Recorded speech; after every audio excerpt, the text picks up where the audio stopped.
Olá, pessoal. Hoje faremos a revisão do módulo 9, razões entre volumes de sólidos.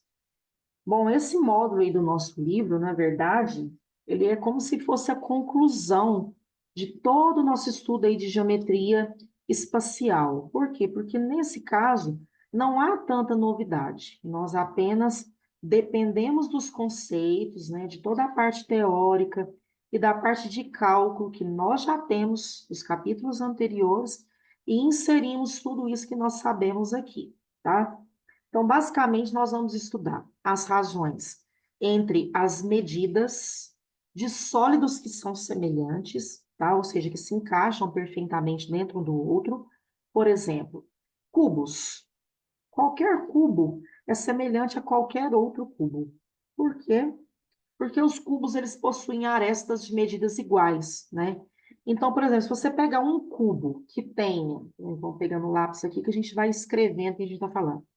Vamos supor que você tenha um cubo aqui que tenha aresta 2. E esse cubo aqui, que seria uma ampliação do primeiro, e que tem uma aresta maior, uma aresta 6, o que seria a razão entre as medidas das arestas, né? Razão, pessoal, é sempre uma divisão, tá? E as razões em matemática, a gente sempre escreve na forma de fração. Então, se eu perguntar qual é a razão entre a medida das arestas do cubo número um e do cubo número 2, eu teria que escrever a razão 2 está para 6. Como as razões nunca são dadas na forma redutível, nós temos que reduzir, fazendo uma simplificação, no caso aqui por 2, e aí eu diria para vocês que nós temos a razão 1/3. Bem, o que que a gente vê, né? Que essa razão é entre as medidas. Então, eu pego a medida da aresta de um cubo e divido pela medida da aresta do outro. Ah, Aline, isso serve só com o cubo? Não, normalmente a gente faz as razões com o cubo porque a aresta é igual, né? Mas vamos supor que eu pegue uma outra figura. Vamos supor que eu pegue um paralelepípedo. O paralelepípedo, né, normalmente, se ele for paralelepípedo retângulo, a medida da aresta da base não é a mesma medida da aresta lateral, né? Então, para que eles sejam semelhantes, a razão tem que ser a mesma, mas eu teria que calcular várias razões. Seria a razão entre as arestas da base, a razão entre as arestas laterais. E aí, se eles realmente forem semelhantes, essa razão será a mesma, tá? Que é o quê? Essa comparação. O que que significa razão 1/3 nesse exemplo aqui que eu dei para vocês? Significa que o cubo menor, né, cada centímetro da sua aresta equivale a 3 centímetros da aresta do outro. Ou significa que a aresta do outro é 3 vezes maior que a aresta do primeiro cubo. Isso que significa a razão 1/3. Já que eu estou falando aqui do cubo, né, vamos continuar com ele, porque aqui então seria as razões entre as medidas. O que que eu falo medida? Aresta, diagonal, tá? Então, essas são as medidas que a gente tem dentro do cubo. Agora, quando eu falo de área, em relação à área, pessoal, deixa eu achar meu lápis aqui de novo, que perdi. Então, isso aqui é entre as medidas normais. Então, achamos que é 1/3. Por que que essa medida é importante? Porque a partir dela eu consigo achar a razão entre as áreas. Então vamos lá. A área, o que que ela é? Ela não é uma medida que está ao quadrado. Quando você dá a área de um cubo, você não escreve lá assim, 16 centímetros quadrados, né? Por esse fato, o que que nós vamos pegar? Nós vamos pegar a medida que nós encontramos, a razão entre as medidas, que no caso, nesse exemplo que eu estou dando aí para você, seria 1/3, e eu vou elevar ela ao quadrado, ok? E resolvendo aí essa razão, eu vou ter que a razão entre as áreas seria 1/9. Aline, o que que significa isso? Significa que nesse cubo que eu estou dando o exemplo, a razão entre as medidas é 1 está para 3. Mas quando você triplica a aresta de um cubo, O volume dele, ele não vai ser triplicado. Desculpa, perdão, não é o volume. A área dele não vai ser triplicada. A área da superfície dele vai ser multiplicada por 9. Então, o que que significa isso?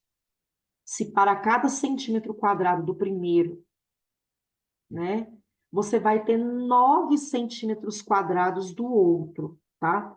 Então, aqui a gente poderia fazer proporcionalidade utilizando regrinha de 3, né? Por exemplo, se cada 1 centímetro no primeiro, mas você tem 18 centímetros quadrados, e nesse daqui é 9, quantos centímetros quadrados que você vai ter? Para você descobrir a área do segundo. Multiplicou cruzado, x é igual a 9 vezes 18. Vamos calcular aqui para ver quanto vai dar? Vai dar 72, sobe 7, 9 vezes 1, 9 mais 7, 16. Então, veja só, um cubo que tem área igual a 18, se a razão entre as arestas for 1/3, o outro cubo vai ter 162 centímetros quadrados de área. Ou seja, a área dele vai ser multiplicada por 9. Pegando o mesmo exemplo, aqui, deixa eu só apagar esse daqui para a gente colocar as razões todas juntas, tá? Vamos supor que agora eu quero calcular a razão entre os volumes. Então, agora eu estou falando de volume.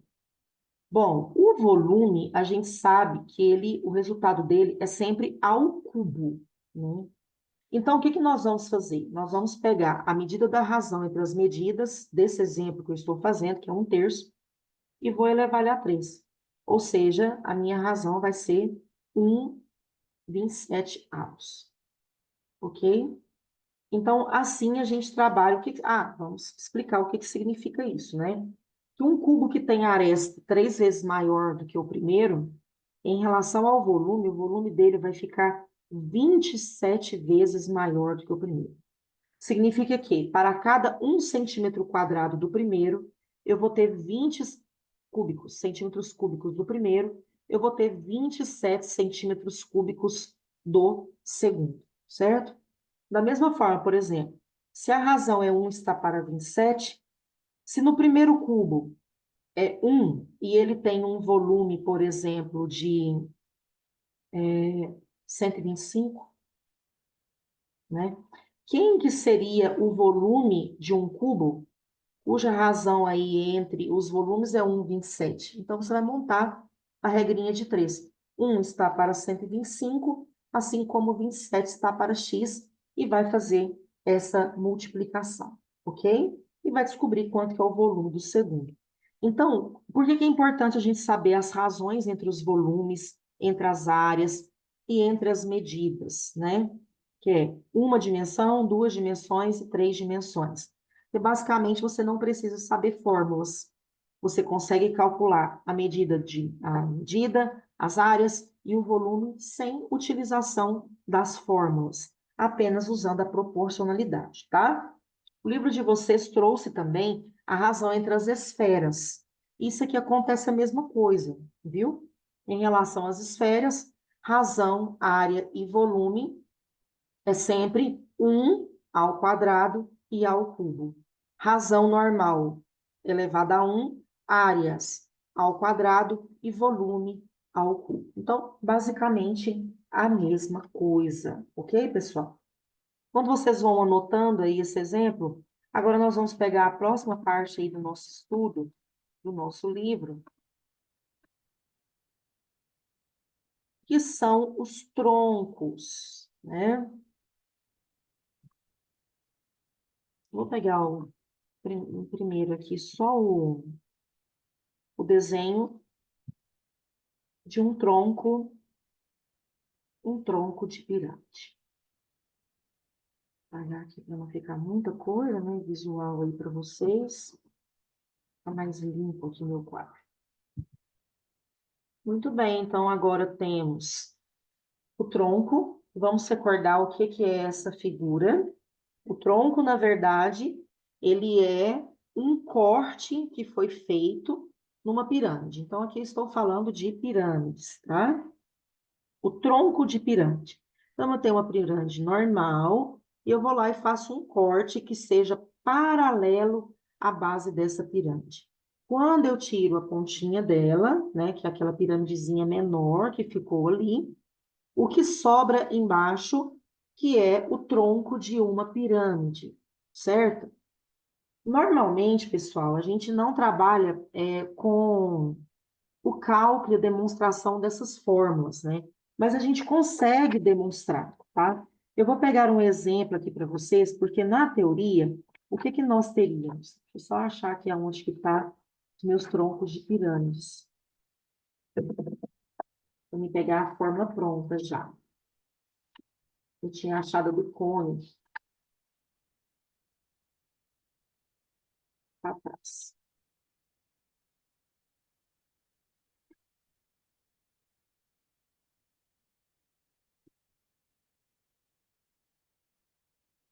Achei. O que que seria a gente fazer o cálculo de áreas e volumes, né? Vamos prestar atenção. Aqui a gente tomaria um tempo bem grande, então não vou fazer na aula, mas porque na prova eu coloquei a fórmula, então basta vocês fazerem a substituição, tá? Teoricamente, vocês concordam que se eu pedir para calcular o volume de um tronco, basta você calcular o volume da pirâmide toda, que a gente calcula fazendo o quê? Vamos lembrar como que calcula volume de pirâmide? Um terço da área da base vezes a altura, ok? E você subtrair a pirâmide que foi retirada, né? Então, aqui eu teria uma área da base, que seria a base maior, eu teria uma base menor, que é a base da pirâmide menor, e eu teria uma altura total e uma altura menor, certo? Então, eu precisaria de alguns dados aqui, que eu precisaria do quê? Precisaria dessa altura, tá? Que é onde foi feito o corte. Eu precisaria da altura total, que eu vou colocar aqui de vermelho, certo?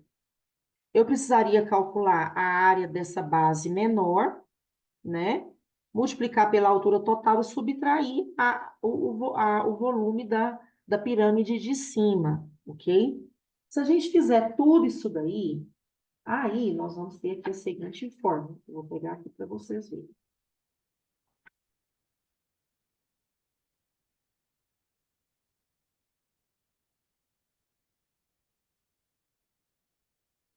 Vamos ver se eu tenho aqui.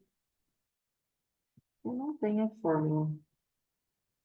Tá vendo? Nem o livro deu a fórmula. Mas eu acho que eu cobrei foi do tronco de cone na prova, tá?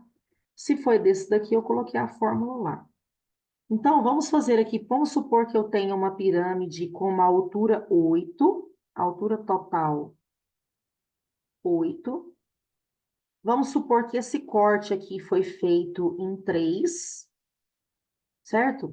Então, como que eu vou calcular? Vamos calcular o volume da pirâmide maior. Ah, eu tenho que colocar a base, né? Vamos supor que essa base aqui seja 4 e essa base aqui seja 3 também, ok? Então, vai ficar assim, ó. Vamos calcular da primeira. Um terço, área da base, 4 ao quadrado, vezes a altura, que é 8. E eu vou subtrair a pirâmide menor, que é um terço, área da base, 3 ao quadrado, é 9, vezes a altura, que é 3. Então, dá para simplificar aqui. Eu vou ter 16 vezes 8. Vamos multiplicar. 16 vezes 8 vai dar 48 sobre 4 e 8 mais 4, 12. 128 dividido por 3 menos 9, né? 128 não divide por 3, né? Então, eu vou fazer uma aproximação aqui só para facilitar, senão o vídeo fica muito longo. Então, basicamente, o que nós estamos fazendo? Calculando o volume da pirâmide maior, subtraindo o volume da pirâmide menor, para que a gente calcule o volume do tronco, né? Que é esse desenho aqui, tá? Então, vamos lá. 128 dividido por 3, que deu uma dízima, né? Como eu falei aí para vocês. mais 9.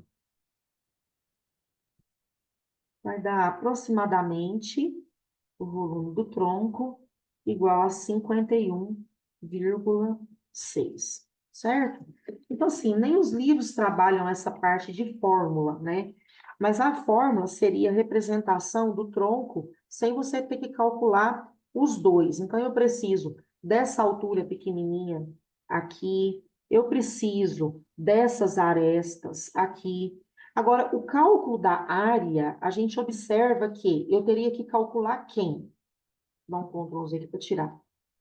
As faces laterais de um tronco são trapézios, né? Então, por exemplo, na pirâmide que é base quadrada, eu tenho 4 trapézios isósceles. Então, eu tenho que saber fazer o cálculo da área do trapézio. Base maior mais a base menor vezes a altura dividido por 2, tá?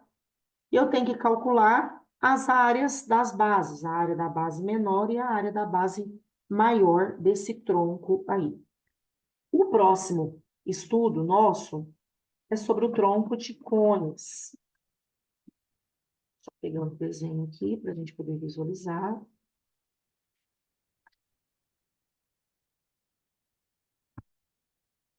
E o cone, do mesmo jeito, nós temos um corte, né, feito nesse cone, paralelo à base, e teoricamente é a mesma coisa. Como que eu calcularia o volume?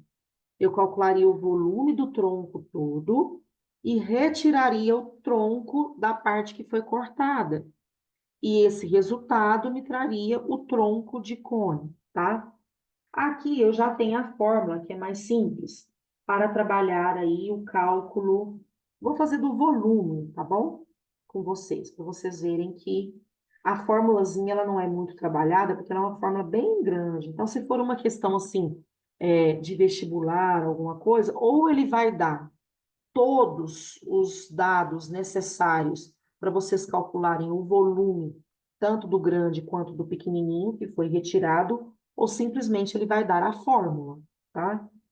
Vamos supor que isso daqui seja um vaso, ou seja, um vaso de planta, esse daqui é o tronco de cone, né? E esse vaso dessa planta possui esse formato. Eu quero saber qual que é o volume de terra que eu vou gastar para preencher esse vaso, tá? Aqui também tem muitas questões que trabalham com abajur, né? Esse formato do tronco de pome lembra muito o abajur. Só para vocês verem o que seria a fórmula, né, já dada aí, do volume, seria π vezes H dividido por 3 vezes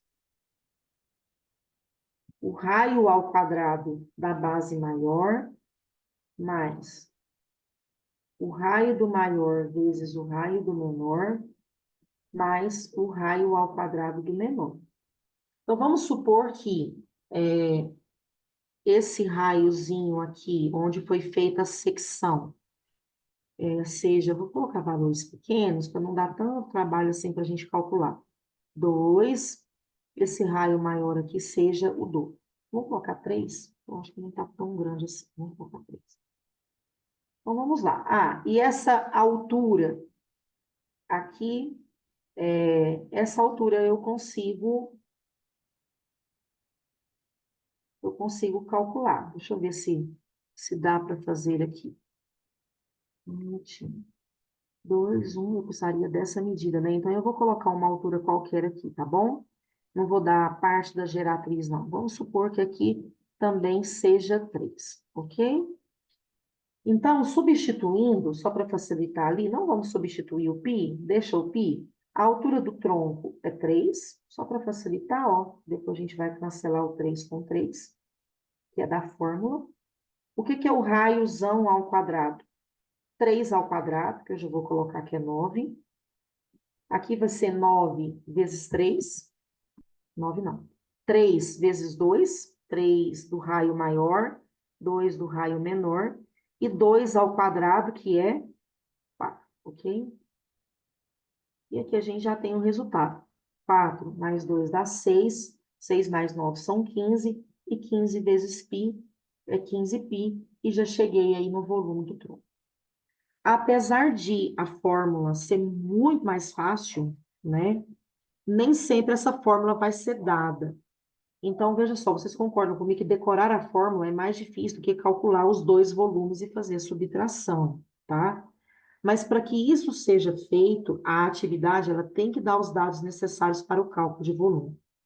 Então, Yara, o que é importante você lembrar?